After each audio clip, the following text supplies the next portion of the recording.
জনকল্যাণ তথ্য চ্যানেলে আপনাদের সবাইকে স্বাগতম জানাই। অন্নপূর্ণা যোজনায় বিরাট সুখবর রয়েছে। যারা এখনো পর্যন্ত টাকা পায়নি তারা খুব তাড়াতাড়ি টাকা পেয়ে যাবে। পশ্চিমবঙ্গে অন্নপূর্ণা পোর্টালে মোট আবেদনকারী 1,62,00,000 আর 1,62,00,000 মধ্যে মোট আবেদন গৃহীত হয়েছে 1,22,00,000। আর এদের মধ্য থেকে বাতিল বা রিজেক্ট করা হয়েছে প্রায় 27 লক্ষ থেকে 28,83,000 আবেদন রিজেক্ট করা হয়েছে। বাতিলটা কেন করা হয়েছিল? এই সব আবেদন যখন ভেরিফিকেশন করছিল, এই সব আবেদন থেকে যারা হয়তো আয়কর প্রদান করেন তাদের নাম বাতিল হয়ে গিয়েছিল। যারা হয়তো 3টা রুমের পাকা বাড়ি রয়েছে তাদের নাম বাতিল হয়েছিল। যারা হয়তো ভুয়ো ভোটার লিস্টে নাম নেই তাদের নাম বাতিল হয়েছিল। যাদের হয়তো ঠিকানা কিংবা নামের গরমিল রয়েছে তাদের হয়তো বাতিল হয়ে গিয়েছিল। এদের মধ্য থেকে যোগ্য উপভোক্তা থাকা সত্ত্বেও তাদের নামটা রিজেক্ট লিস্টে দেখাচ্ছিল বা স্ট্যাটাসে রিজেক্ট দেখাচ্ছিল।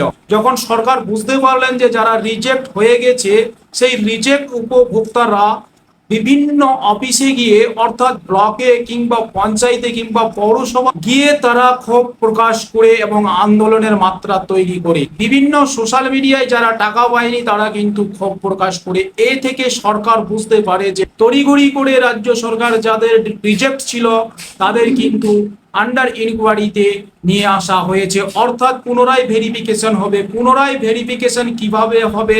আবার নতুন করে যারা আইসিডিএস সেন্টার তাদেরকেই দায়িত্ব দেওয়া হলো কিংবা পঞ্চায়েতকে দায়িত্ব দেওয়া হলো। যাদের রিজেক্ট হয়ে গেছে আপনারা হয়তো ডকুমেন্টস নিয়ে আপনারা পঞ্চায়েতে গেছেন কিংবা যারা আইসিডিএস দিদিমণি আছে তাদের কাছে গেছেন কিংবা পৌরসভাতে গেছেন। এবার পুনরায় ইনকোয়ারি হয়েছে, এখান থেকে তো যোগ্য উপভোক্তা রয়েছে আর অযোগ্য উপভোক্তাও রয়েছে। এবার যে সমস্ত উপভোক্তার আন্ডার ইনকোয়ারি স্ট্যাটাসে দেখাচ্ছে তাদের কিন্তু খুব তাড়াতাড়ি অ্যাপ্রুভাল বা অ্যাপ্রুভ করা হচ্ছে, তাদের ডকুমেন্টস গুলো খুব তাড়াতাড়ি তারা টাকা পেয়ে যাবেন।